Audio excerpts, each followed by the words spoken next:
tumble on a sleepless bed, but you're wasting your time trying to lose the blues. Okay, and now we've got Stuart Lock, who's going to talk to us about a few things, but he's a CEO. He used to be a head teacher, I believe, of Bedford Free School, and has now turned it into a bit of a mat. So tell me, Advschools, Stuart, what's it all about? How many schools are there, and what's your job description? So we're a really small school trust. We call it a school trust because I think MATs have the image of being corporate and, you know, profit making and evil. And while we might have that image, I want to get away from that. We're a very small school trust, and we're trying to do some different things in Bedford. We're trying to learn from some of the best things across the country, and we're trying to make sure that our schools show what could be done. I don't think we do education well enough in general across the country. That's not to criticize efforts or work or anything, but I think we can do it better, and we try to show what's different. So at the moment we're 2 schools. We have a couple of schools talking about joining us, and we've just had approval to build and start a brand new free school in Houghton Regis, just outside of Dunstable, in September 2022. So we're a small but growing school trust, eager to focus on curriculum, very high standards and expectations of behaviour, and to show what can be done. And we open our doors to anyone to come and visit us. Our secondary schools had 300 visitors over the last couple of years, although none since March, as you might imagine. Yeah, you don't want too many visitors at the moment, I shouldn't think. Right. Not, but I suppose you would like them to be there, but you can't take them in for obvious reasons. So let's talk about that now. COVID. How are you dealing with it in your schools? Yeah, I mean, like most schools, our schools and particularly our colleagues have been just incredible in terms of their adaptability and flexibility, given, you know, that word unprecedented, which I think lots of people have used. They've been genuinely incredible in what they've been willing to and able to do, and teachers, support staff and leaders have all gone well beyond what we might expect. Our motto for our trust is to go the extra mile, and I think they've gone the extra few hundred miles over the last few months, balancing their own concerns about their families and the community with the kind of the absolute focus on our pupils and the families that we serve. So it's been challenging. I don't think my heart goes out to those particularly up north who are hugely more affected than us. You know, the cases that we've had to deal with, but we haven't had anything like what I'm hearing about from colleagues in other areas.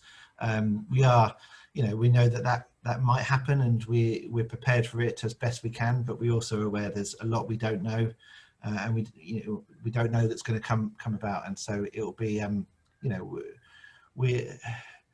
we're as prepared as we can be for the challenges, and continue to be. I think it's amazing that schools are open and supporting the kind of national effort, and I think that's our job at the moment. As we call ourselves a civic school trust, and that's what we're trying to do.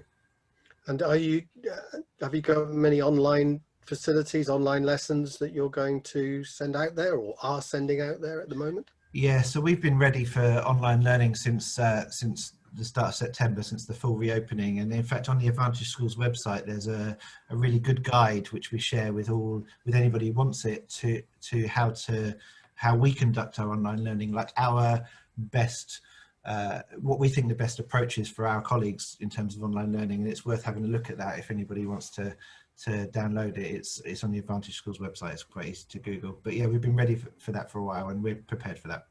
That's a great plug there. So we should put that up somehow. Perhaps we can run a little banner on the screen for that. So send it to us, and we'll put it out there if we can. Now, you came to fame, I'm going to say, recently for writing a letter to, I think, which paper was it? It was the Daily Telegraph. The Daily Telegraph. That's it. No, that's not true. It was a Sunday Telegraph. My apologies. Sunday Telegraph. Yes. And tell me about your letter. So, like, in some of the responses to the pandemic, it feels like the government, particularly around education, have followed some of what has happened in Scotland over, the closure of schools and things like that, and sometimes correctly, sometimes learning from them. I don't have any criticism of that, But at the time that the Scottish government elected to say in advance, really early on, they're going to cancel the national examinations. I think they're called the hires. The higher fives or something like that.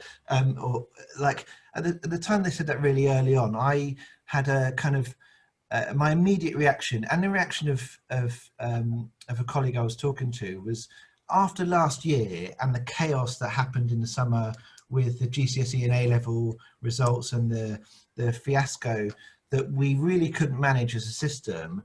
Why would you want that to happen again?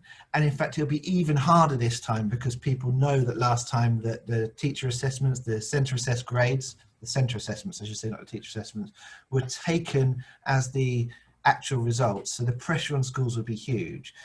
I couldn't see any benefit to announcing that so early. And so given that, you know, our job as a school trust is to, you know, say what we think, to make the best bets for the system, and to try and influence the system to do the best thing for young people, I contacted, you know, people that I know, people around that I know, other head teachers and a few CEOs, and just said, do you agree with me, and should we make public our opposition to this, the same thing happening in England? And so, you know, my view is that examinations are the best way of assessing, as best we can, the learning of young people. It doesn't mean I think they're perfect. It doesn't mean I think that every way that they're used is right. It doesn't mean that I necessarily think that the very high levels of accountability attached to them, particularly in unprecedented times, are necessarily right. But I do think we need the best way of assessing young people, and examinations do that blind. You know, they do it without knowing the young person and so on. If I'm somebody who wants to maintain my privilege, who wants to maintain the privileges of a middle-class education, or an education that's being paid for, one of the things I might do is get rid of the blind, non-biased assessment that allows people to leapfrog above me. And I think if we get rid of exams, we get rid of that opportunity for, in particular, those who are most disadvantaged, to show that the impressions of them because of their background, or the unfair stereotypes of them, actually aren't true, and that they're capable of exactly the same as those who go and pay for their education, like many, you know, like the 9% that do in private schools. So I think examinations, it's absolutely crucial we hold on to them. And I think it's also crucial because of the precedent. Like, I don't know much about the pandemic, but my bet is that it's not going away anytime soon, and the effect is going to be held for some significant time. If we get rid of examinations at age 16 or even 18 this year, having done so last year, like, in terms of the precedent, why wouldn't that happen again the year after, and the year after that? And so we end up with a kind of, in a what I think is likely to be a much more difficult situation for the education system, in terms of knowing what our kids know, in terms of knowing whether our kids are prepared, our pupils are prepared for the next stage of their education, and in terms of, like, just across the whole system, like whether, like, the implied alternatives to examinations, those things like teacher assessment and so on, that while they sound very attractive, have bigger problems down the line that I think we can avoid. So I think it's really essential that examinations take place. And the reason the letter came about is because a number of people very, very quickly, more than I anticipated, said, I'm absolutely happy to put my name to this. And we did it in about 24 hours and sent it off, and got a modicum of attention. And I'm pleased that on the Monday after the letter was published, the Secretary of State said that exams will go ahead. He was open, and I think he should be, to alternatives, but I think it's really important that they go ahead, and I'm pleased that he said that. Do you think your letter tipped him over the edge to No, I bring wouldn't to say that? at all. Was it coincidence? I have no idea. I think that lots of people have said the same thing. We just wanted to add our weight to what's being said. Now, there's quite a movement with certain elements of the education world who are trying to get rid of GCSEs as they are and replace them with, you were talking about things like teacher assessments, and perhaps thinking about not doing it at 16 and perhaps moving it on to 19 as well, and a wider range of courses, all sorts of things being talked about there. One of the things I was interested in what you just said and picked up on is that exams are fairer than teacher assessment. Now, is that because teachers are unconsciously biased, perhaps, or is it because the system, you mentioned accountability, the system is so geared towards performance, not just of the pupil, but of the teacher and the school, that it's very difficult for teachers to be completely unbiased? Yeah, like possibly both. I mean, the first thing is that I'm not saying that teachers cheat. Like, of course they don't. They go into the profession to want pupils to learn and so on, but they're also human. And so we make, as humans, we make shortcuts to our assessments of all sorts of things. And we do that in the classroom. And I think every teacher has set an examination circumstance and gone, oh, I'm really surprised at how this pupil did, either well or badly. And there's and the reason for that is because we can't have a complete assessment of what's going on inside the pupil's head, certainly not as a proxy. So what I mean is a proxy for what they look, we can't have a complete understanding of every single thing that goes on in a pupil's head. We're in a complex business. But we're also human and we're biased, and our shortcuts can include things that we're not aware of. And I think that we know that particularly disadvantages those that are poorer, possibly disadvantages those with various levels of protected characteristics. We know about the labelling of pupils with, for example, SEND, like all of those things I think we risk. But of course, as well, we have the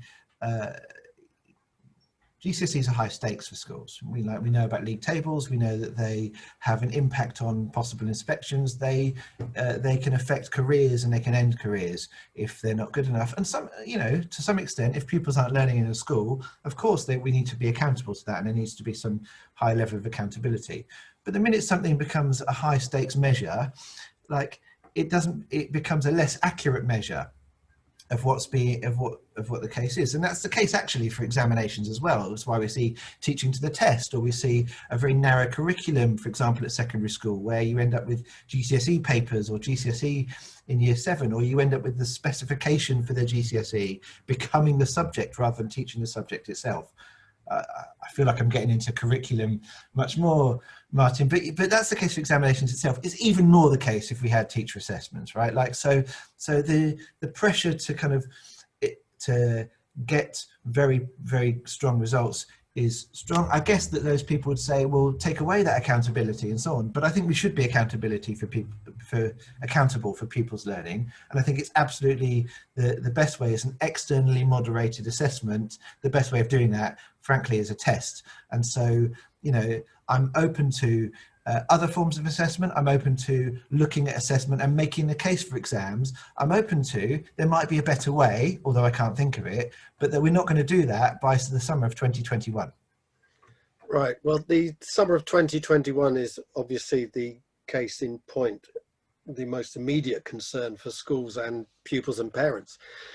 Now, we don't know what's going to happen in the next few weeks, let alone months, but there will be some disruption, I should think, to some schooling for some pupils, and it might be many pupils or it might be a few pupils, we don't know.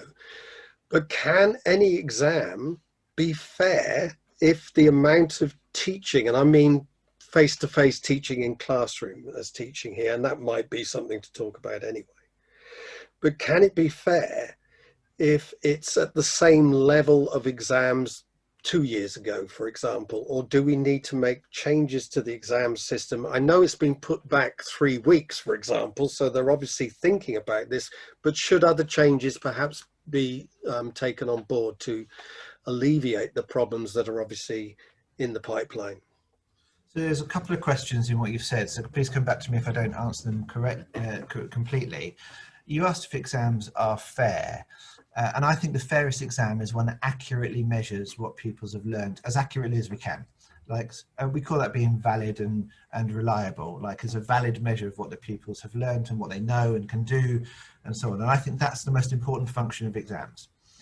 Of course, education is not fair, and that's something that my trust exists to fight against. It's not fair that pupils who pay for their education get smaller class sizes. It's not fair that they have extended hours. It's not fair that you go to a school in an advantaged area and you have a different quality of education than in a disadvantaged area for all sorts of reasons that are not the fault of the people going to those schools. It's not fair that we have those things are not fair.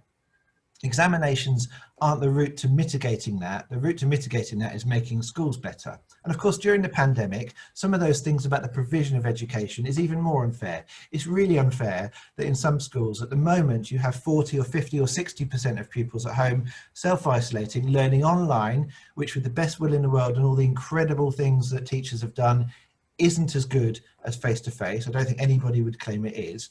Of course that's unfair, but that doesn't mean the examination should pretend that pupils know more than they do. The alternative to assessing pupils and saying this is what they know is that we assess them and we give them grades for what they don't know. And to me that seems nonsensical. What I do think is important is what those examinations are used for. So the letter actually says that sixth forms and universities should consider the circumstances under which the examinations were sat, should be more flexible with admissions criteria. It might be the case that if I've done a bit not as well as I could have done in my maths examination because I've been off for 2 or 3 terms and I've been learning at home, that actually I might have the potential to do better, or I might have done better with better teaching. I might be able to catch up quicker, but that's a function of using what we know to be accurate. We still need to know. If I'm a sixth form, I want to know they didn't do very well in their maths exam, and I probably have to do some work about it to make sure they could do their maths A level or whatever it might be. So I think the function of exams in terms of fairness, a fair exam measures as accurately as possible what the pupil knows and can do, and I think that's crucial. Should there be flexibility?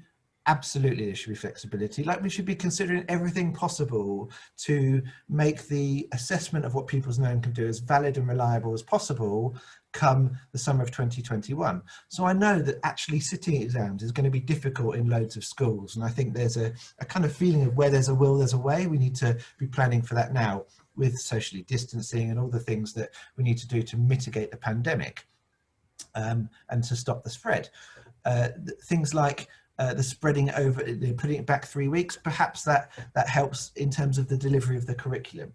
But also, I think it's really sensible to have an English and a maths exam early on, because if there's a circumstance of isolation, of self-isolating where pupils can't sit the examinations, but they've sat something that's valid and reliable, that's a better proxy for how they would have done than, for example, the centre assessed grades we had last year or whatever it might be. And I think that's it's important that I think it was a smart move to do that. I'm really open to solutions that allow us to get a good assessment of what pupils know and can do, and I think we should be flexible in our solutions around that. But I think the very last thing we should do, and what I'm saying here is we shouldn't do it, is get rid of examinations full stop. That they must go ahead. I recognise there'll be challenges, and I can't imagine any circumstances where there aren't going to be thousands of pupils who can't sit individual examinations because of their needing to isolate or quarantine. And I think we need to be open to how we deal with that as a system. I'm really open to solutions around that. And I think we've got some of the smartest people in education. We can work through these problems and get through them. Gavin Williamson was talking about stricter mocks.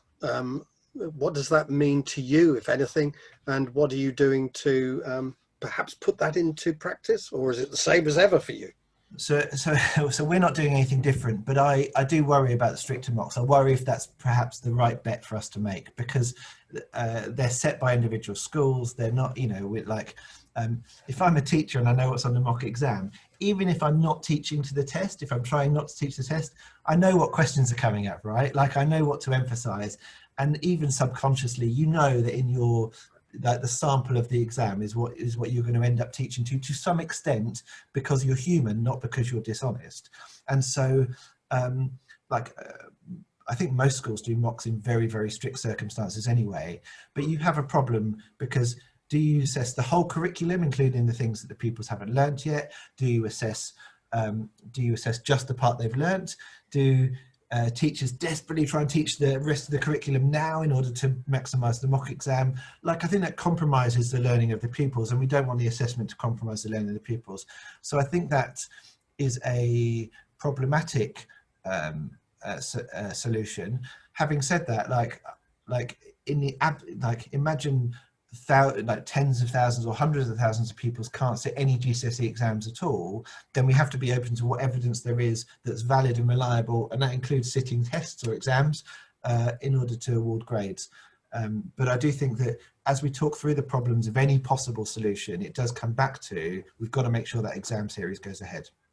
I think Ofqual is talking to the exam boards, it's rumoured about putting in more multiple choice questions and things like that, which might be not just for making it easier to set exams, and to sit exams perhaps, but also for the marking of exams, that perhaps it becomes, because it's pushed back, there might be more pressure on getting things marked by a certain time for a sixth form entry, college entry and university entry.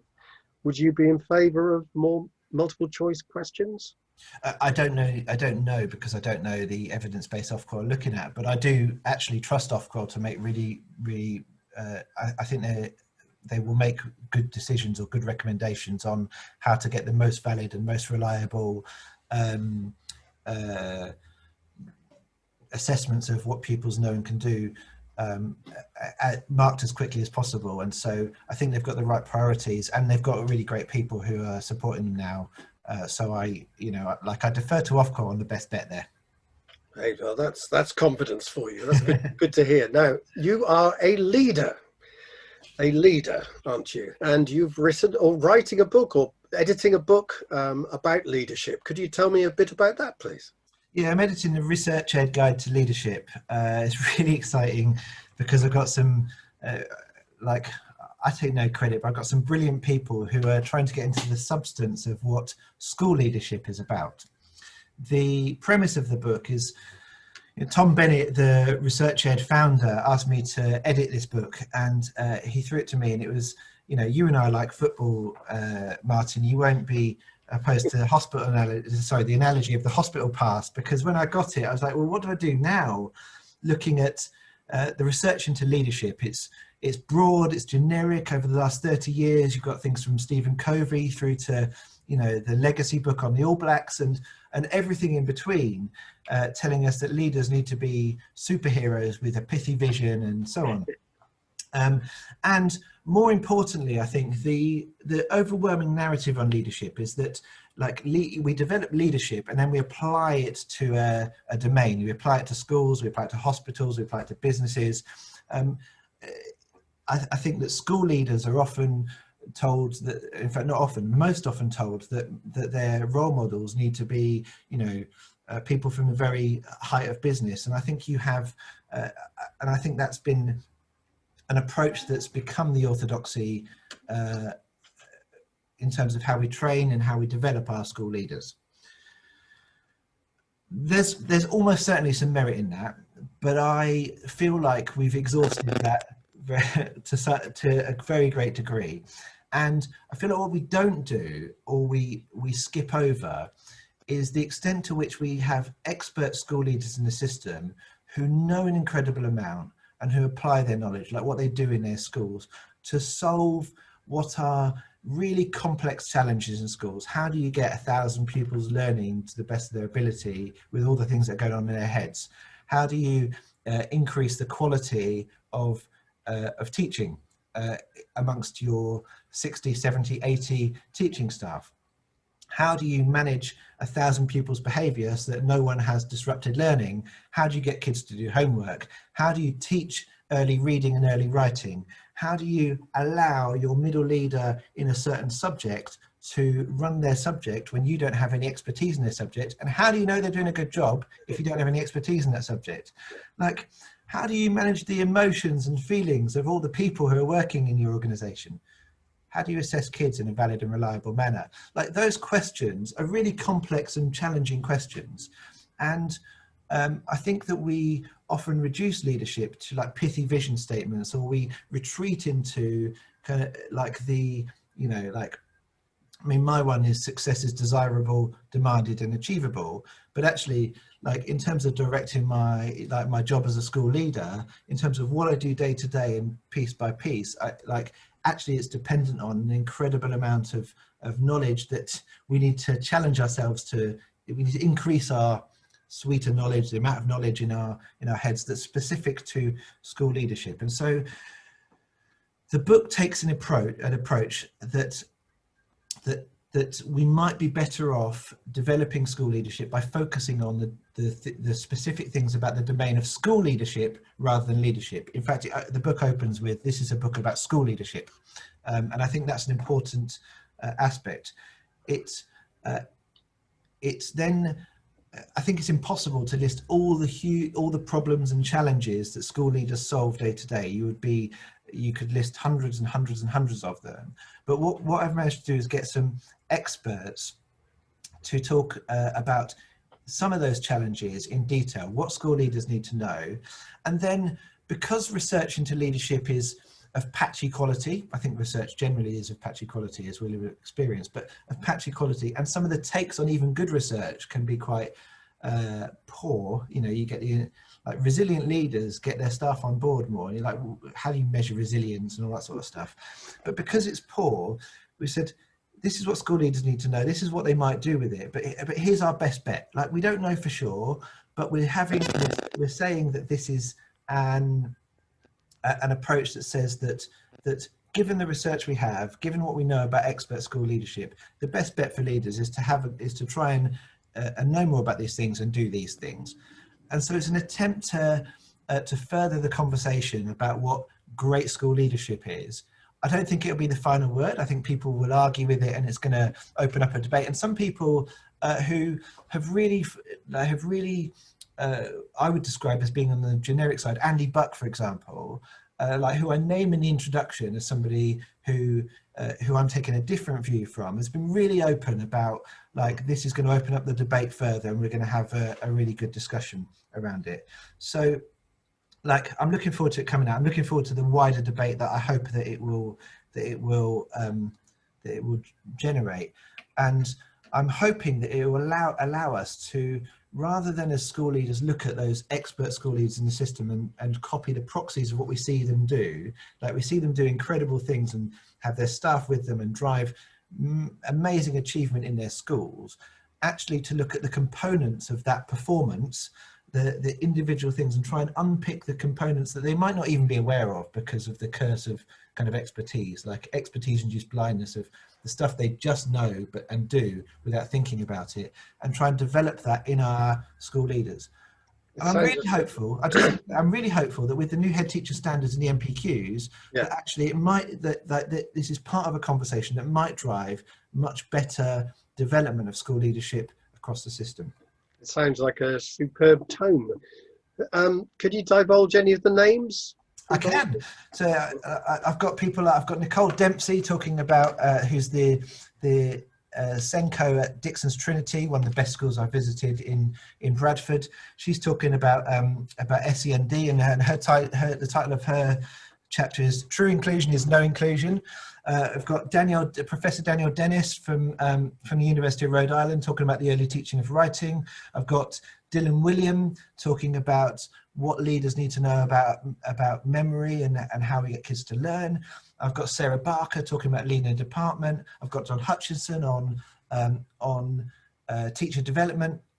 I've got Matt Stanford, the chair of the school's history project, talking about assessment. I've got Luke Sparks and Jenny Thompson, again from Dixon's Trinity and Dixon's Academy Trust, talking about culture. Tom Rees and Jen Barker really laying out what is leadership and how do we develop it. They're both from Ambition Institute. Matthew Evans, head teacher, talking about complexity and actually about feelings. And I've got the Reading Ape, who some people might know, talking about early reading and how we teach that. And anyone who has seen the Reading Ape's blog will know that it's full of research. So those are some of the names we've got with chapters. as I say, it's not comprehensive. It's not everything that school leaders need to know, but it's examples of an approach to school leadership that takes the domain and knowledge about the domain as being central to how we lead our schools. And do you have a possible publication date? It was supposed to be out about 6 months ago. So, so next Wednesday. There's a pandemic on, for God's sake. Quite. So next Wednesday, there's the launch. It's at 7 o'clock. John Catt and Ambition Institute are hosting that, and you can see some of the authors talking about their chapters then. And it's the publication date is currently the end of the month, so in a couple of weeks. So people can go along to Amazon or another bookseller and put in a pre-order now. They can. Stuart, it's been superb to talk to you this morning, and I wanted to get on to Ancelotti or Mourinho, who might be the best leader, but we're not going to be able to talk about that because we're running out of time, I'm afraid. But it's lovely to see you, and you're obviously doing great things over there, and it's nice to see a leader with a smile on his face, even though the times we're living in must be quite testing for you. Thank you very much for talking to us. Thanks, Martin. Much appreciated.